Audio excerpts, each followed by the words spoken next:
네, 우리 기도하심으로 피우다 시작하겠습니다.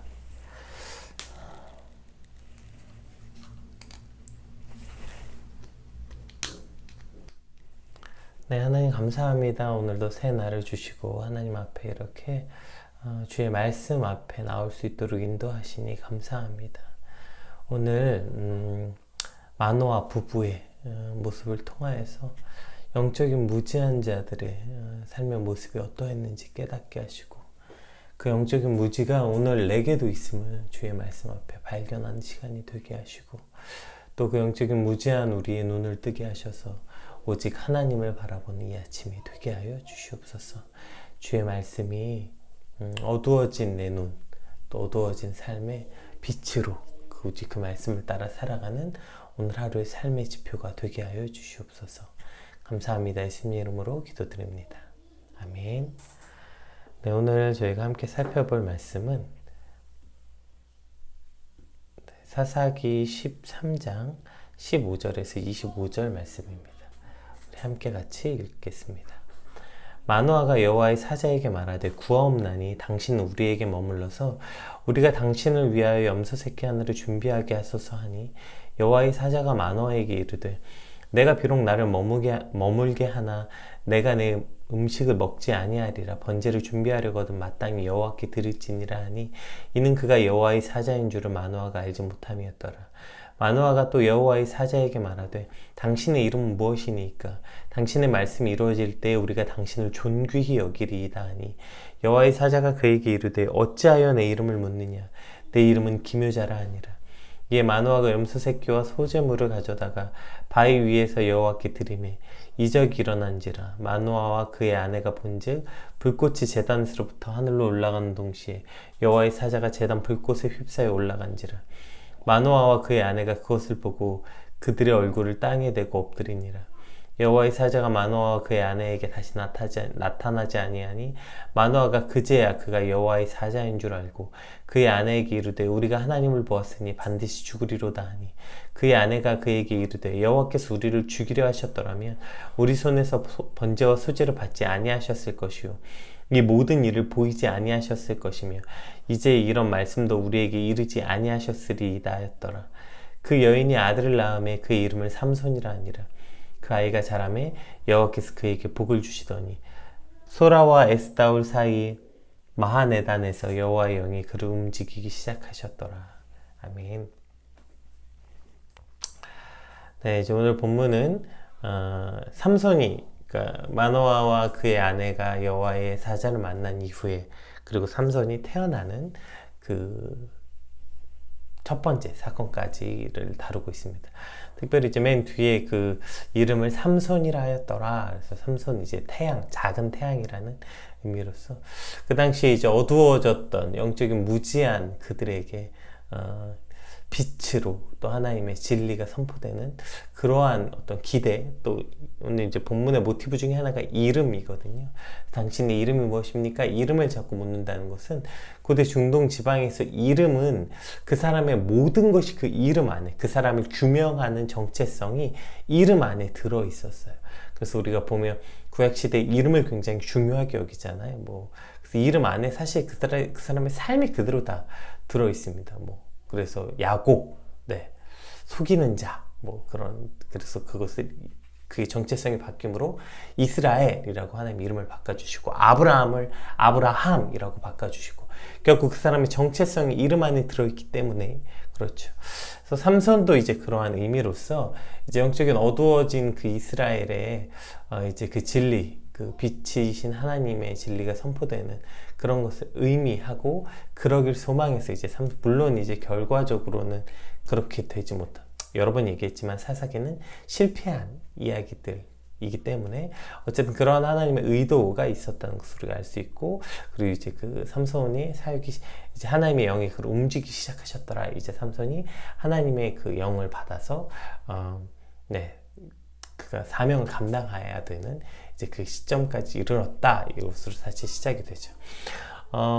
보통은 사사기는 이제 24절, 25절 아마 요 2절 정도로 그 본문이 시작되는데 꽤 긴 그 성경의 꽤 긴 페이지를 할애해서 그의 부모에 관한 이야기를 하고 있는 건 그의 부모가 핵심이 아니라, 어제도 말씀드렸다시피 삼손 사사 삼손이 그 땅에 왔을 때 이스라엘의 상태가 어떠한지를 아주 구체적으로 설명하는 일이었던 것입니다. 그래서 어제 얘기했던 것처럼 영적으로 피폐해진 당시 이스라엘의 모습이 그대로 기록되어 있는데, 그래도 오늘 하나님께 선택받은 가정이었잖아요, 이 마노아의 부부의 가정은. 그래서 하나님께 기도하는 모습까지 보였지만 정작 지금 자신 앞에 온 하나님의 사자도 알아보지 못하는 영적으로 어두워진 상태를 그대로 표현하고 있습니다. 특별히 오늘 본문에서 하나님의 사자의 이름을 기묘자라 말하고 있는데, 기묘자에 해당하는 이제 그 펠레라는 단어는 형용사형이거든요. 그래서 이해를 초월한 또는 놀라운 이라는 의미를 가지고 있어요. 이것은 인간이 도저히 이해할 수 없고 인간이 도저히 상상할 수 없는 기이한 일을 행하시는 하나님의 속성을 나타내는 단어입니다. 그리고 이 용어는 우리가 너무나도 잘 아는 것처럼 이사야 9장 6절에서 메시아의 탄생과 예언에 대해서, 메시아 탄생 예언에 관련해서 메시아의 중요한 속성으로서 묘사하는 말, 즉 메시아의 대표적인 어떠한 그 이름 중에 하나로, 구약시대 이름 기묘자라 이렇게 말하죠. 따라서 오늘 마노아에게 나타난 하나님의 사자는 단순한 천사가 아니라 구약시대에 나타난 성자 하나님, 즉 구약시대에 나타났던 예수님을 표현할 때 대표적으로 사용되는 본문입니다. 요한복음 1장을 한번 볼까요? 이 당시의 시대 상황을 이렇게 예수님의 요한복음 시작에도 이렇게 표현하고 있습니다. 빛이 어둠에 비추되 어둠이 깨닫지 못하더라. 이게 그 영적으로 무지하고 어두웠던 그 시대를 예수님이 그 땅에 오시기 전에 이스라엘의 삶의 모습을 짧게 요약한 거죠. 빛이 어둠에 비추되 어둠이 깨닫지 못하더라. 이것이 지금 사사 시대에도 마찬가지였던 것이죠. 눈앞에 기묘자 성자 하나님을 보았음에도 깨닫지 못하고 그저 어떠한 선지자로 여기고 있는 이 영적인 무지함이 사실 이 사사시대나 예수님 시대나 그리고 오늘 살아가는 지금 우리에게도, 이 시대에도, 또 우리에게도 이 무지함이 참 많이 닮아 있는 것을 보게 됩니다. 눈이 있어도 보지 못하고 귀가 있어도 듣지 못하는 영적인 무지와 어두움의 시대에서 오늘 말씀을 통해서 우리가 다시 온전히 보고 듣는 복이 있는 시간이 되길 소망합니다. 오늘 본문은 영적으로 눈이 어두워진 상태의 대표적인 특징이 몇 가지 나타나는데요. 우리 먼저 15절에서 18절까지 말씀 한번 같이 읽어보겠습니다. 마노아가 여호와의 사자에게 말하되 구하옵나니 당신은 우리에게 머물러서 우리가 당신을 위하여 염소 새끼 하나를 준비하게 하소서 하니, 여호와의 사자가 마노아에게 이르되 내가 비록 나를 머물게 하나 내가 내 음식을 먹지 아니하리라. 번제를 준비하려거든 마땅히 여호와께 드릴지니라 하니, 이는 그가 여호와의 사자인 줄을 마노아가 알지 못함이었더라. 마노아가 또 여호와의 사자에게 말하되 당신의 이름이 무엇이니까 당신의 말씀이 이루어질 때 우리가 당신을 존귀히 여기리이다 하니, 여호와의 사자가 그에게 이르되 어찌하여 내 이름을 묻느냐, 내 이름을 기묘자라 하니라. 이제 첫 번째 이 특징이죠. 마노아는 지금 하나님의 사자를 선지자로 생각하고 있어요. 그래서 지금 염소를 가져와서 음식을 대접하려고 하죠.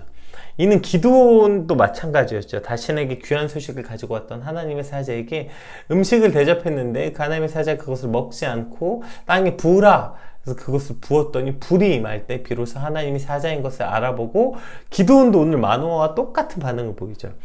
이제 나는 죽었다, 이렇게 두려워하던 모습이 똑같아요. 어쨌든 자신에게 기쁜 소식을 가지고 왔던 이 사람에게 감사를 표현하기 위해서 지금 음식을 대접하려고 했던 것입니다. 이때 하나님의 사자가 이 음식은 내가 먹을 것이 아니라 마땅히 여호와께 드리라, 이렇게 말씀하죠. 그랬더니 또 마노아가 뭐라고 말해요? 이름을 알려달라고 말해요. 왜요? 오늘 나오죠. 이름을 알려달라고 한 이유에 관해서. 당신의 말씀이 이루어질 때, 그러니까 이 예언이 이루어질 때 우리가 당신을 존귀하게 여기려고 한다, 이렇게 말하고 있는 것이죠. 그러니까 지금 마노아는 이 귀한 예언을 해준 이 사람을 위해서 예물을 준비하고 이 사람의 이름을 영화롭게 하기 위해서 이름을 알려달라고 하는 거예요.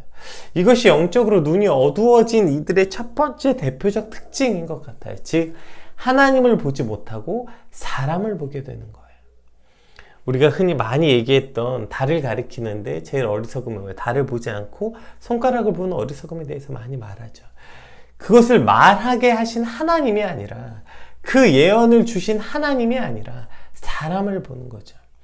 이 말씀을 하신 이가 성자 하나님인 것을 몰랐다 치더라도 하나님의 사자로 하나님의 말씀을 대신 전해 주었는데, 그러면 이 예언을 주신 하나님을 존귀하게 여기고 하나님께 예물을 드리는 것이 아니라 그 말을 전해준 그 예언자, 그 사람을 지금 그 사람에게 집중하고 그 사람에게 예물을 드리고 그 사람을 존귀하게 여기겠다, 이렇게 말하고 있는 것이죠.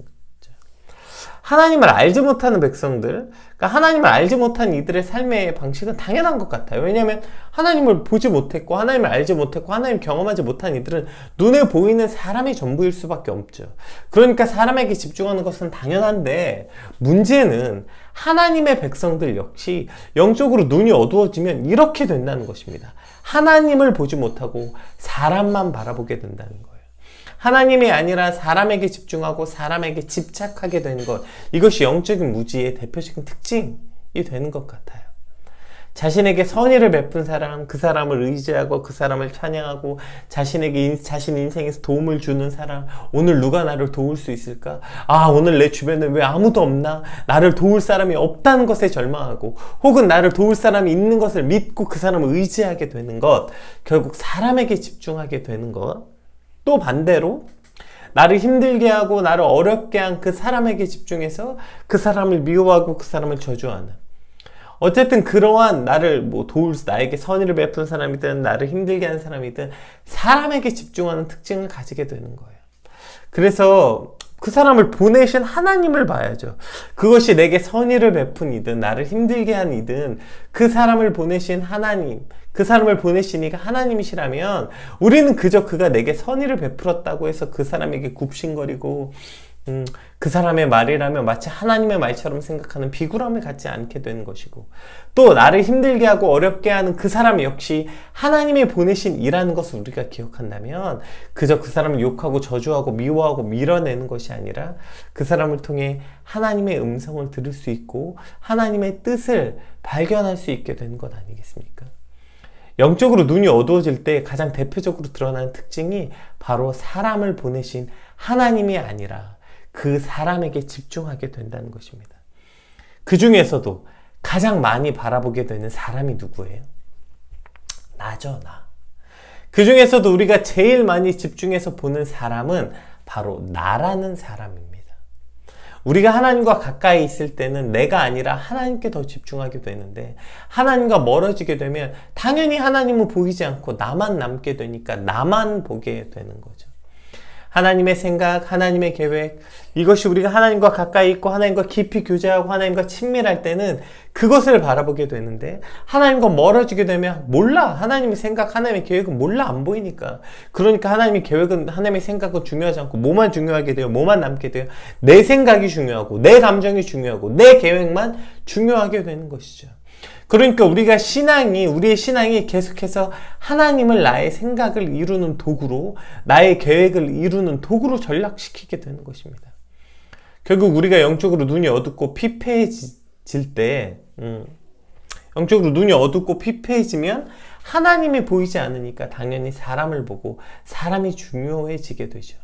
그 중에서는 나를 제일 많이 보니까 나를 제일 많이 보게 돼요.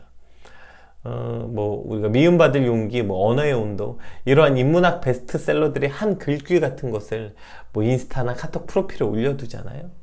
그때 우리가 가장 감동받는 부분들이 이런 포인트인 것 같아요. 내가 있어야 세상도 있다. 나는 나를 사랑할 줄 알아야 한다. 이런 식의, 어쨌든 사람이 중요하다. 그 중에서 내가 참 중요하다. 나를 소중히 여길 줄 알아야 된다. 이러한 파트에서 굉장히 큰 감동을 얻게 돼요. 그런데 안타깝게도 거기에는 답이 없어요. 그래, 나를 사랑하고 나를 귀하게 여기는데 그렇게 나에게 집중하라고 책에서 말하는데 나에게 집중해봤자 나에겐 답이 없어요. 나는 그냥 깨지고 답이 없는 인간이니까요.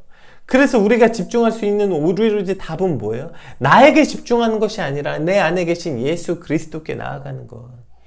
예수 그리스도께 집중하는 거, 거기에만 답이 있는 거예요. 아무리 나에게 집중해봤자 나는 구제불능의 인간이거든요. 그래서 우리가 이런 찬양 부르는 거 아니에요? 나는 없어도 당신이 곁에 계시면 나는 언제나 있습니다. 나는 있어도 당신이 곁에 없으면 나는 언제나 없습니다. 당신이 계심으로 나도 있고 당신의 노래가 머무름으로 나는 부를 수 있어요. 네, 이것이 그리스도인의 삶의 방식이죠. 아무리 내가 있어도 예수 그리스도께서 곁에 없으면 나는 없는 삶. 나는 없어도 내 생각, 내 계획, 내 감정, 나라는 존재가 없어도 그러나 예수 그리스도께서 곁에 계시면 나는 언제나 있는 것입니다. 나의 존재가 예수 그리스도 안에서 증명되고 예수 그리스도 안에서 나의 존재론적 가치가 생겨나는 것. 이것이 바로 그리스도인의 삶의 방식이죠. 우리는 하나님과 멀어지면 멀어질수록 사람을 바라보게 됩니다. 내 삶을 붙잡고 의지할 분도 사람이 아니라 오직 하나님이시며 내 모든 고통과 괴로움을 끝낼 분도 오직 하나님이십니다. 사람이 아니라 하나님을 바라보는 오늘이 되게 하여 주시옵소서. 그 중에서도 특별히 나라는 사람에게서 눈을 들어 하나님께 집중하는 오늘이 아침이 되길 간절히 소망합니다. 우리 19절에서 25절까지 말씀 한번 같이 살펴볼게요. 이제 두 번째 특징이 드러나는데요. 이에 마노아가 염소 새끼와 소재물을 가져다가 바위 위에서 여호와께 드리매 이적이 일어난지라. 마노아와 그의 아내가 본즉 불꽃이 제단에서부터 하늘로 올라가는 동시에 여호와의 사자가 제단 불꽃에 휩싸여 올라간지라. 마노아와 그의 아내가 그것을 보고 그들의 얼굴을 땅에 대고 엎드리니라. 여호와의 사자가 마노아와 그의 아내에게 다시 나타나지 아니하니 마노아가 그제야 그가 여호와의 사자인 줄 알고 그의 아내에게 이르되 우리가 하나님을 보았으니 반드시 죽으리로다 하니 그의 아내가 그에게 이르되 여호와께서 우리를 죽이려 하셨더라면 우리 손에서 번제와 수제로 받지 아니하셨을 것이요 이 모든 일을 보이지 아니하셨을 것이며 이제 이런 말씀도 우리에게 이르지 아니하셨으리이다 하였더라. 그 여인이 아들을 낳음에 그 이름을 삼손이라 했더라. 그 아이가 자라면 여호와께서 그의 복을 주시더니 소라와 에스다올 사이에 마하네단에서 여호와의 영이 그를 움직이기 시작하셨더라. 네, 우리 24절에서 25절은 아까 맨 처음에 함께 살펴보았고요. 그 전까지 23절까지 말씀을 한번 살펴볼게요. 자, 이제 이적이 일어나니까 그 염소 새끼를 가져다 여호와께 드렸더니 거기에 불이 또 임하죠. 그리고 그 불과 함께 여호와의 사자가 함께 하늘로 올라갑니다. 이것을 보았어요. 이 기적을 보고 나니까 그제서야 마노아가 그게 사람이 아닌 것을 알게 됐어요. 그러니까 제일 먼저 하는 일이 뭐예요? 아, 죽었구나 였어요. 하나님을 보면 죽는다던데, 이런 이야기를 어디서 들은 거죠. 하나님을 보면 죽는다던데, 아, 이제 죽었다. 여보, 이제 우리가 하나님을 봤으니 이제 우리가 죽을 거야. 라고 그가 두려움에 휩싸여 있죠. 그때 그의 아내가 말합니다. 하나님이 우리를 죽이려고 하셨더라면 우리의 번제와 소제를 받지도 않으셨을 것이고 이러한 일 자체가 일어나지 않았을 거고 우리에게 말씀하시지 않았을 거예요. 자, 이 말을 짧게 줄이면 뭐예요? 여보, 이 일 때문에 우리 죽지 않을 거예요. 이 말이죠. 오늘 본문에서 영적인 무죄함에 대한 답, 첫 번째는 하나님의 사자가 해주었잖아요. 그가 그 하나님의 사자에게 먹을 걸 대접하고 이름을 물었더니 이 대접은 내가 아니라 하나님께 드려라. 하나님께 집중해라. 나를 보지 말고 하나님 봐라. 이렇게 첫 번째 답을 해주었다면 두 번째는 그 아내의 입술을 통해서 말하게 되는 것이죠. 결국 영적인 무죄함의 두 번째 특징이 뭐예요? 그 상황에 함몰된다는 거예요. 그러니까 지금 마노아가 하나님의 그 기적을 봤음에도 불구하고 그 기적을 체험했음에도 불구하고 그 상황에 함몰되는 거예요. 아, 나는 죽었다. 뭐만 있는 거예요? 하나님을 보면 죽는다던데. 이 상황만 남는 거예요. 아, 이제 우리는 죽었다. 나는 죽게 되었다. 이 상황만 남는 거예요. 하나님이 그 상황을 왜 허락해 주셨는지, 하나님이 그 상황을 무엇 때문에 주셨는지 그것을 생각해 보면 이걸 죽으라고 주신 게 아닐 텐데 하나님이 지금 뭐 죽으라고 그 사자를 마노아에게 보내셨습니까? 아니잖아요. 그런데 마노아는 그냥 그 상황에 함몰된 거예요. 아, 하나님의 사자를 보면 죽는다던데 여기에만 빠져 있는 것이죠. 이것이 영적인 무지함의 두 번째 특징이에요. 내가 하나님을 봤다, 고로 나는 죽는다. 이 상황이 함몰되어서 하나님이 왜 이런 일을 하셨는지, 왜 이런 상황을 주셨는지에 대해서는 관심이 없는 거예요. 딱 그 상황이 함몰되고 두려움이 몰려오면 그 앞만 보게 되는 것이죠. 하나님이 우리에게 주신, 그러니까 내가 하나님을 보았으니 고로 죽겠구나, 이거죠. 나는 돈이 없으니 이제 죽겠구나. 나는 이제 이것을 잃었으니, 사람을 잃었으니, 실패를 했으니 이제 죽겠구나. 나는 고통이 찾아왔으니 죽겠구나. 그저 우리도 어떤 상황이 주어지면 마치 갑자기 돋보기 안경이라도 쓴 것처럼 근시가 돼요. 갑자기 근시가. 그 전까지는 그렇게 멀리 보고 막 많은 걸 보다가 딱 이 문제 어떤 상황이 딱 함몰돼 버리면 돋보기 안경처럼 딱 근시가 돼 버려요. 당장 눈앞의 것밖에 안 보여요. 그래서 그 모든 상황이 내 삶을 지배해 버리는 거죠. 하나님이 우리에게 주신 그 두려움을 주신 이유, 고통을 주신 이유가 우리를 죽으라고 주신 것이 아닌데, 그런데 고통의 문제 앞에 그저 함몰되어서 그 앞만 보게 되는 것이죠. 그래서 가장 중요한 것을 보지 못하게 되는 것입니다. 뭐예요? 그 환경과 상황을 주관하시는 하나님을 보지 못하게 되는 거예요. 하나님께서 이 모든 상황을 주셨고 그 상황을 지금 주관하고 계시는 하나님은 보지 못하고 당장 그 문제밖에 못 보는 거예요. 당장 지금 닥친 그 고통의 문제가 그것이 죄로 인한 결과인지 연단의 과정인지, 아니 사실 대부분의 고통의 문제는 그 이유가 뭔지 모르는 경우가 훨씬 더 많습니다. 어쨌든 그 상황이 아니라 그 상황의 주관자이신 하나님을 볼 수 없기 때문에 바로 우리의 고통의 근원이 시작되는 것이죠. 오늘 마노아의 아내의 말이 뭐예요? 여보, 우리 죽지 않아요. 이 상황 때문에 죽지 않아요. 여보, 지금 당신 그 상황 때문에 죽지 않아요. 이것이죠. 오늘 말씀 앞에 나온 우리에게 하나님 이렇게 말씀하고 있는 거 아닙니까? 오늘 우리에게 닥친 그 상황 때문에 우리 죽지 않아요. 우리 절대 망하지 않아요. 오히려 진짜 죽는 건 하나님을 보지 못할 때 죽는 것이고 하나님이 없을 때 망하게 되는 것 아닙니까? 따라서 어떠한 상황이든지 그 상황의 주관자이신 하나님을 기억하고 하나님 앞에 나갈 때 저와 여러분은 절대 죽지 않습니다. 그런데 우리는 그 어떤 고통의 문제가 딱 닥치면 그 상황에 함몰돼서 죽을 것 같은 두려움을 느끼죠. 망한 것 같은 두려움을 느끼게 되는 것입니다. 왜요? 그 상황만 남으니까요. 그 상황을 주신 하나님은 없고, 그 상황을 우리에게 허락하시고 그 상황을 주관하고 계시는 하나님은 없고, 그냥 그 상황에 몰두하게 되고 상황이 함몰되니까 소망이 없는 거예요. 끝없는 터널같이 보이죠. 그때 우리가 보아야 될 건 그 상황이 아니라 그것을 허락하신 하나님을 바라볼 때 우리가 그 영적인 터널, 그 어두운 터널에서 빠져나올 수 있게 되는 것입니다. 결국 우리가 하나님과 멀어져서 영적인 눈이 어두워지면 사람과 환경만 보이게 되는 것. 이것이 영적인 무지의 대표적 특징이죠. 또 반대로 내가 요즘에 내 환경에만 집중되어 있고 자꾸 사람만 보게 된다. 그것은 내가 하나님과 멀어져 지금 영적으로 눈이 어두워져 있구나. 이것을 깨달을 수 있어야 되는 것입니다. 오늘 하나님께서 이 말씀을 통해서 어두워진 우리의 눈과 귀를 열어 주를 보게 되는 이 아침이 되길 소망합니다. 우리 받은 말씀 놓고 함께 같이 기도합시다. 하나님, 사람을 보고 환경을 보느라 정작 하나님을 보지 못하고 있는 나의 영적인 무지함을 주여 긍휼히 여겨 주시옵소서. 죽고 사는 것이 사람이 아니라 환경이 아니라 오직 나의 주 하나님께 달려있음을 고백합니다.